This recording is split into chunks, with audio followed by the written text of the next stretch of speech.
En este escenario no hubo una explosión, no hubo una guerra, no hubo una señal visible desde el cielo. El primer indicio sería un silencio estadístico. Un año con menos nacimientos que el anterior, y luego otro más. Al principio nadie lo llamó extinción, solo fue interpretado como un descanso, un ajuste, una anomalía pasajera si se quiere. Pero cuando los nacimientos dejaron de compensar a la cantidad de muertos en el mundo, cuando los hospitales comenzaron a cerrar las salas de maternidad, la humanidad comprendió algo con claridad brutal. El futuro había comenzado a desaparecer. Hola gente, bienvenidos a Bien Piola Podcast, mi nombre es Bruno, soy el anfitrión de este canal. Hoy vamos a estar hablando de otro tema que va a estar incluido dentro de la lista de reproducción en caso de guía de supervivencia definitiva, una lista que explora posibles escenarios que no han ocurrido, un ejercicio de imaginación si ustedes quieren. Y en el video del día de hoy vamos a estar hablando de qué ocurriría si se da a nivel global un caso de infertilidad general. Vamos a estar hablando también de un libro y de una película, que la película es muy conocida. El libro por ahí es más fuera del canon común, por decirlo de alguna manera. No es un autor muy conocido, pero que aporta unas ideas muy interesantes. Sin más preámbulo, comencemos. No existió una fecha exacta para el inicio del colapso reproductivo, solo una curva que dejó de subir y luego una caída que ya no se detendría. La extinción humana no comenzó con una catástrofe, comenzó cuando ya no nacían suficientes niños. Desde finales del siglo XX, numerosos países ya registraban cifras inferiores a 2 hijos por mujer, el umbral mínimo para sostener una población estable sin inmigración. Japón, Corea del Sur, Italia, Alemania, España, China. Luego, regiones enteras del planeta. En un principio este fenómeno fue atribuido a factores sociales, pero con el tiempo los datos clínicos comenzarían a contradecir esa explicación social. En los hospitales se reportaban un aumento sostenido de tratamientos de fertilidad fallidos, más abortos espontáneos tempranos, más embarazos que no superaban las primeras semanas. Los bancos de esperma, históricamente estables, comenzarían a detectar un fenómeno inquietante, un deterioro progresivo en la calidad espermática de donantes sanos. La infertilidad dejaría de ser un problema individual para ser una señal sistemática. La historia demográfica demuestra que los colapsos poblacionales suelen acelerarse al cruzar un umbral crítico. En un primer momento, la caída sería lenta, casi imperceptible, compatible con explicaciones culturales, postergación de la maternidad, urbanización, cambios económicos. Pero luego, algo cambia. Las curvas de natalidad dejarían de responder a los diferentes incentivos, los subsidios entregados por el gobierno fracasarían, las campañas pro natalidad no darían resultados, incluso quienes deseaban tener hijos ya no podrían lograrlo. La infertilidad dejaría en este caso de ser una elección y se convertiría en una condición. A partir de este punto, la caída se volvería abrupta, no por decisión humana, sino por imposibilidad biológica. Durante décadas la tasa descendería lentamente hasta cruzar un punto sin retorno. Desde allí, ningún estímulo económico lograría revertirla. Cuando la biología falle, la cultura ya no sería suficiente. En este escenario, las investigaciones posteriores no señalarían una causa única, señalarían una convergencia. Biológica, por las alteraciones hormonales persistentes, ambiental, por la exposición crónica a contaminantes, e inducida porque el entorno humano habría cambiado más rápido que la capacidad adaptativa del cuerpo. No se trataría de una enfermedad clásica en el sentido de que no habría ni fiebre, ni dolor, ni síntomas evidentes. La infertilidad global se manifestaría como un proceso silencioso. Los datos acumulados por las investigaciones con el tiempo apuntarían a una combinación difícil de revertir. Microplásticos detectados en la sangre, en los pulmones y en las placentas, disruptores endocrinos presentes en pesticidas, envases y textiles, metales pesados acumulados en tejidos reproductivos, radiación de bajo nivel, constante, no letal, pero biológicamente activa. Algunos escenarios incluirían la hipótesis de un virus persistente, no mortal, capaz de alterar la gametosis sin provocar una respuesta inmune visible. No habría una causa épica, solo una suma de exposiciones pequeñas, constantes y globales, y el resultado sería el mismo: cuerpos vivos que ya no podrían reproducirse. Podríamos preguntarnos si esta situación afectaría por igual a hombres y a mujeres. La respuesta es no. En los hombres, los estudios mostrarían una reducción sostenida del conteo espermático, menor movilidad y mayor fragmentación del ADN. En las mujeres se observaría un aumento de óvulos inviables, fallas de implantación y embarazos que no prosperarán. La infertilidad no sería simétrica, sería complementaria. Ambos sexos perderían la capacidad reproductiva de forma distinta, pero de manera simultánea. Durante un tiempo surgirían informes de grupos aparentemente inmunes, poblaciones aisladas, comunidades rurales y regiones con menor industrialización. Con el paso de los años, esa inmunidad se revelaría como una ilusión estadística. La tendencia terminaría alcanzando a todas las personas por igual. Durante un tiempo se creería que algunos estaban a salvo. Luego, los mismos patrones aparecerían allí también. La infertilidad global no discriminó a nadie, solo se retrasó. Podríamos preguntarnos también cuánto tiempo le quedaría a la humanidad en esta situación. Las proyecciones demográficas permitirían trazar escenarios claros. En 10 años, los sistemas de salud quedarían saturados por el envejecimiento extremo. En 20 años, los sistemas previsionales colapsarían. En 50 años, las poblaciones se reducirían a una fracción sin reemplazo generacional. Y en 100 años, la humanidad entraría en una extinción funcional. No significaría que no quedara nadie con vida. Significaría que ya no existe masa crítica suficiente para sostener una civilización compleja.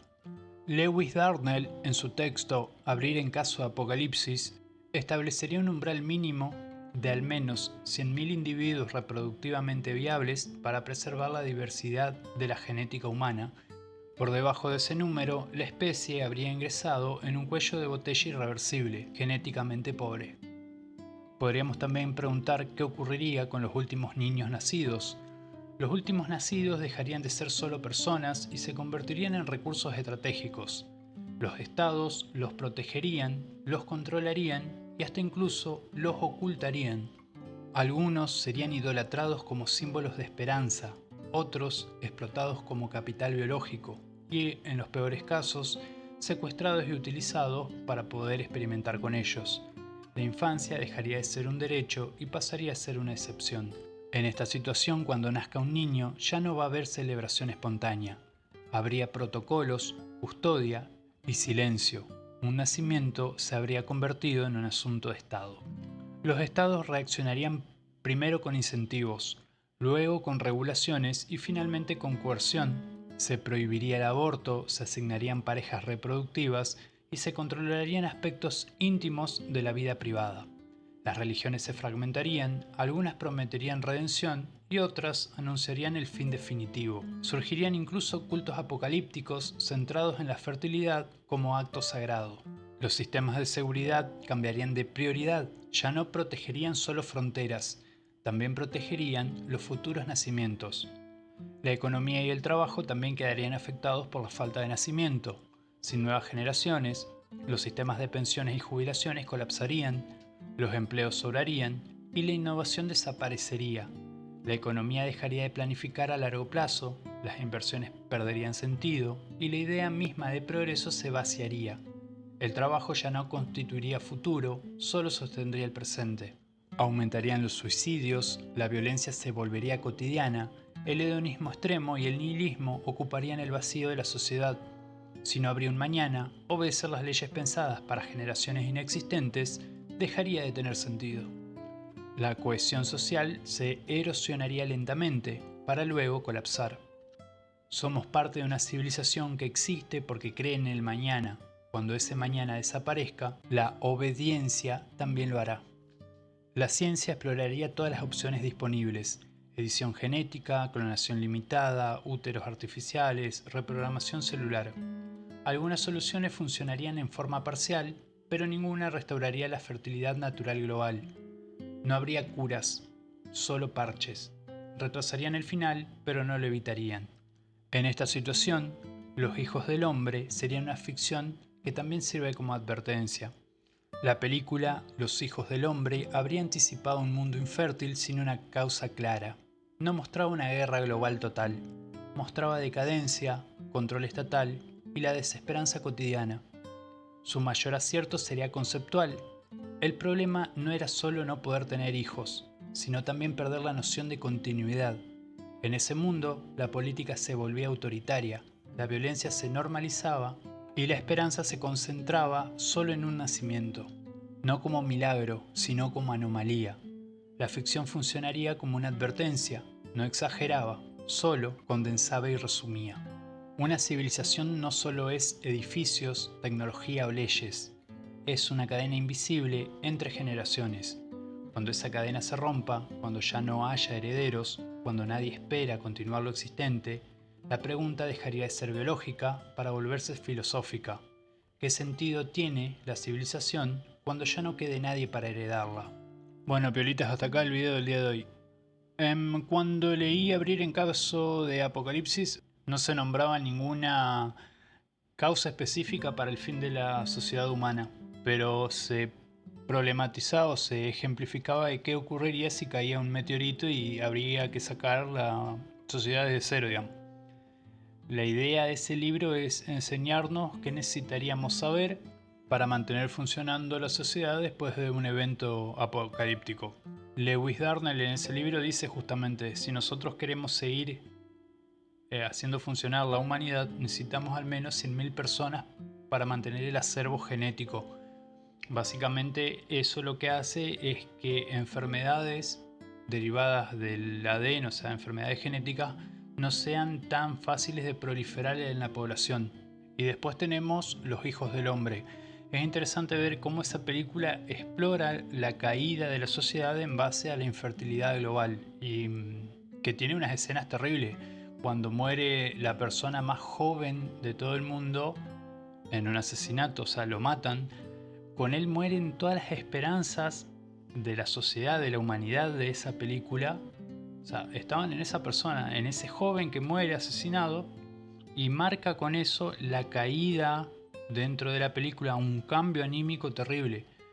Cuando el personaje principal, interpretado por Clive Owen, que es quien le da vida a Theo Faron, que es un ex activista, encuentran a Ki, que es esta chica que hace de embarazada, o sea, que es la anomalía justamente, dedicará su vida a protegerla, porque ese embarazo representa el futuro de la humanidad y la posible cura a esta situación donde no hay más nacimientos, o sea, la sociedad se está cayendo en pedazos y te das cuenta en toda la estética de la película que es decadente, es la decadencia pura, es una sociedad que se va terminando y que en esta situación surge un milagro que puede salvar la situación, salvar la sociedad y poner a funcionar de nuevo la humanidad.